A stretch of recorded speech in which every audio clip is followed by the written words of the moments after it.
Hey guys, this is Elena from We Learn to Share and welcome to the second video of AP US History. In this video, we're gonna talk about 1.2 American Indians at Columbus' first voyages. But before we start, I'd like to inform you guys that this video was made in the partnership between We Learn to Share and Letitu, and all the resources that we are using in this video are provided from the Letitu's Dump the Pond courses. So let's begin. So, the American Indians originally crossed over from Asia at least 15,000 years ago when there was a frozen land bridge connecting Eurasia to Alaska in at least three different waves. It is not fully known how many American Indians lived in North America before Columbus, but some estimates range as high as 112 million, others as low as 8 million. There is no disputing, though, that many millions of American Indians died in the years following Columbus's arrival through diseases like smallpox and war. Most American Indian tribes were matriarchal, having lineage passed down through women instead of men, which I would say that is a very interesting point here. And in many local governments, there were thousands of different tribes at that time, each with different customs. And generally, we can divide them into several distinct groups based on geography from the northeast, southwest, west, southeast, and the plains. And in this video, we're gonna look at each one of them specifically too. But let's start with the Northeast Indians who lived over here.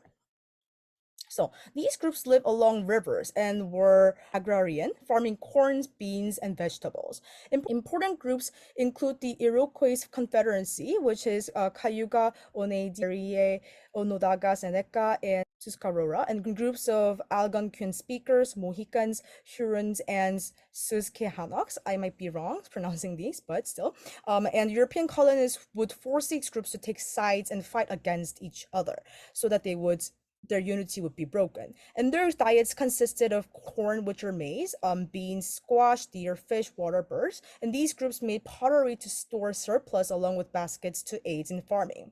And these groups generally lived in villages with few hundred residents. Some of these groups started the tradition of mound building, which is a thing over here, for burial and ceremonial purposes. And many of these groups lived in long houses, which were dwellings up to 100 feet in length, so like long. And the Algonquians lived in less permanent villages of wigwams. The Iroquois Confederacy was devised to have groups. This is the Iroquois Confederacy, was devised to have groups have a level of autonomy over local issues, while the League would come together over trade and diplomacy issues, balancing local and national powers.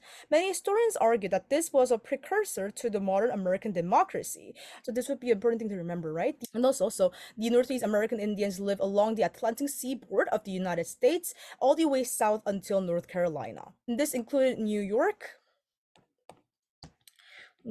and southern Ontario, and the St. Lawrence River, and extending to Lake Erie and Lake Ontario. Okay, so they were the Northeast people. And next, we're gonna look at the Southwest Indians. So, these groups who lived in the Southwest region of America were mainly focused around the Four Corners and occupied large parts of Arizona, Utah, Colorado, and New Mexico. These groups were both farmers and hunter-gatherers, and collectively we refer to these groups as the Pueblo,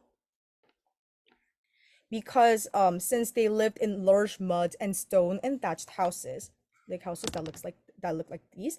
And some of the houses were very large with numerous stories and rooms, similar to apartment complexes. Some of their towns include the thousands of people, and the Pueblo developed large irrigation systems, which would look like this, large irrigation systems, and planted a diverse group of crops including maize, squash, and beans. Groups created pottery and also weave baskets to store surplus. The Navajo, for example, the Navajo and the Apache, who also lived in this region, in the Southwest region, developed desert cultures. This means that they were frequently on the move without permanent settlements and used a lot of weaving instead of pottery. They live in a round eastward facing mud houses called hogans. Okay, that was the Southwest. And now let's look at the western part of America. So, the Western people, there were wide varieties in the way people lived in the West, but most of them consisted of hunting, fishing, and gathering. Indian Americans in this region were the first to create what? First to create the canoes to help with fishing in the rivers, and many of these groups were nomadic and had shelters which were easy to set up and dismantle. For example, the wickiups over here. The wickiups, for instance, were made of wood, leaves, and brush, and villages had complex social systems and division of labor was clear with men hunting and fishing while women would do most of the farming and trade. In the less densely populated areas, people would travel together in groups of 10 to 12, even though they belonged to the tribes of 1,000 or more. Some of the groups practiced also a form of slavery to deal with labor intensive tasks. So, this would also be a key point to remember in the Indian societies, which were in the western region of America. So, that was the West. And now let's move on to the Southeast region. So, the Southeast. These groups were centered on some of the most fertile land in North America, stretching from the Mississippi River down to the Gulf of Mexico.